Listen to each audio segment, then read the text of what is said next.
still a trendsetter and as popular as ever.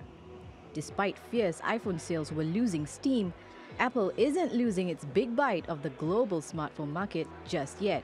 The Cupertino, California-based firm reported strong gains in revenue and profit when it released results for the latest quarter. Despite selling fewer iPhones than analysts had expected, Apple still reported a 3% year-on-year growth in sales, driven by strong demand in the US and China. The company also announced a massive $100 billion share buyback plan, as well as plans to lift its dividend by 16%. The decision marks Apple's biggest increase yet to its shareholder payout. Things aren't as rosy at another tech firm. Snap, the maker of social messaging app Snapchat, disappointed Wall Street with its quarterly results. User and revenue growth missed expectations, sending shares tumbling as much as 17%. A redesign of Snapchat, which received a lukewarm response from users, could be blamed for another quarter of weak user growth. Meanwhile, Facebook is trying to reconnect with its users after a backlash over a data leak. The social media network held its annual developers conference on Tuesday, with CEO Mark Zuckerberg delivering the keynote speech. He revealed new features for the app, focused on giving users more power to control their data trail. So you're going to be able to use this tool to see the information about the apps and websites you've interacted with. You'll be able to clear all this information from your account, and you'll even be able to turn it off, having this information stored with your account going forward. Facebook is also jumping on the online dating trend, a decision the company hopes will cause users to fall back in love with the app. One person falling out of love is the CEO and co-founder of Facebook-owned messaging app, WhatsApp.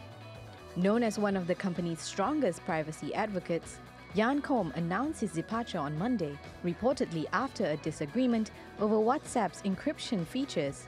Also announced on Monday was Walt Disney's chirpy news for struggling social network Twitter. It revealed plans to create live content specifically for the social network's feed. And Twitter is hoping a little Disney magic will bring in more online viewers and ad revenue.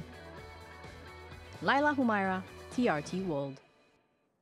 Now, for more on this, Santosh Rao joins us from New York. He's the head of research at Manhattan Venture Partners. Thanks so much for joining us, Santosh. Now, lots to talk about today. Let's start with Apple. Very good news here. But do you think the company is headed in the right direction? Yes, I think the company is heading in the right direction. Yes, there are some macro issues. There is maturity of smartphones, of iPhones. That's happening on a global scale, at least in the developed world. Emerging market is still the next big area. China, India, the still growth markets. I think Cook came out this morning or last night and said India is their biggest. It's going to be a huge market, and they're expecting big stuff there. So I think Apple is still well situated. You have some issues in terms of the units coming down, but the ASPs are going up. You saw this quarter, very good quarter, beat analyst expectations. The forecast is very good. I think the death of iPhones has been exaggerated. It's too early to say that. And I think the company is doing well. The services business is picking up. It's going to be a good piece of the overall revenue down the road. So I think net, I would say Apple is in the right position given its size and its position in the market. So you're not worried that Apple is too reliant on just one product that people have and already need? Yeah, I mean, it is. It's essentially a hardware company, that's for sure. But I think iPhone still has some runway.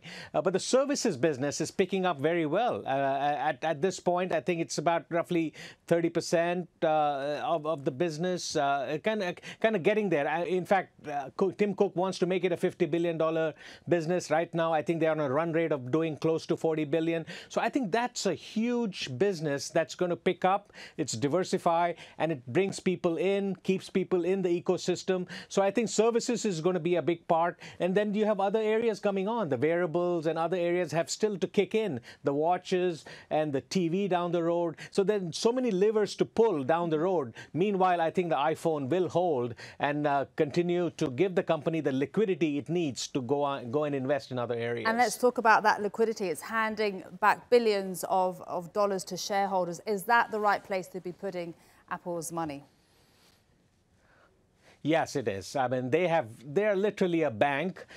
They mint money. So it's a huge, I think it's a good use of cash. They're giving it back. People expected a little more than that. Close to 150 billion.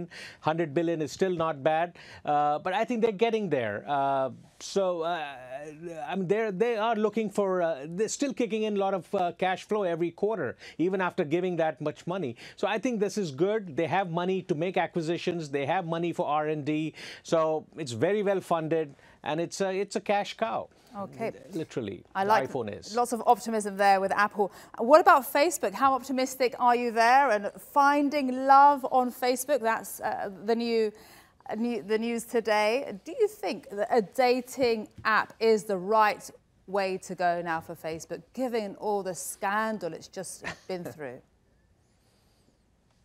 Well, yeah, it's definitely, it doesn't hurt.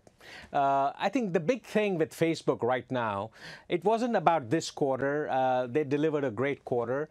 It's about the future and about regulations. Are they going to be onerous? Are they going to hinder Facebook's growth?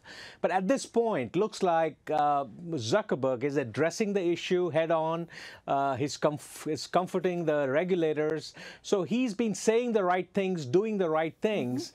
At this point, with close to 2.2 billion users, 1.8 or 9 billion coming on Facebook every day. It's a solid platform for advertisers. They're not going anywhere. As long as the users are there, advertisers are not going anywhere. So I think this is the place to be. Between Google and Facebook, the digital advertising budget comes to these two companies. So I think it's really, it's irreplaceable. And Facebook is doing the right things at this point. Santosh, let me move you very quickly on to Snap. Where do you see Snap going? Because one media report said, I like this, the stock value is disappearing faster than one of its user videos. Why is this? Yeah, Snap has a problem. To begin with, Instagram was just kind of killing it on the competitive end. But I think overall there are some issues. It's losing its allure to the core demographic base, which is the young crowd. And they rely on events, big events, to pull people in. And there's nothing big to really, no catalyst to bring people in right now. So it's just another platform. Things are not there yet. Everything has not lined up. The advertising budgets are still small, nothing coming into the company yet, very small budgets. So the alliances are there, the pieces are there, but they're not attracting the people, and mainly they're not growing. They're not attracting new users. So that's a huge problem for consumer-facing internet companies. If you don't grow your user base, you're not going to do well. So, and that's what's happening. Santosh Rao. We saw that earlier with Twitter, but now Twitter has figured it out. Santosh Rao, thank you very much. Great to have you on Money Talks again.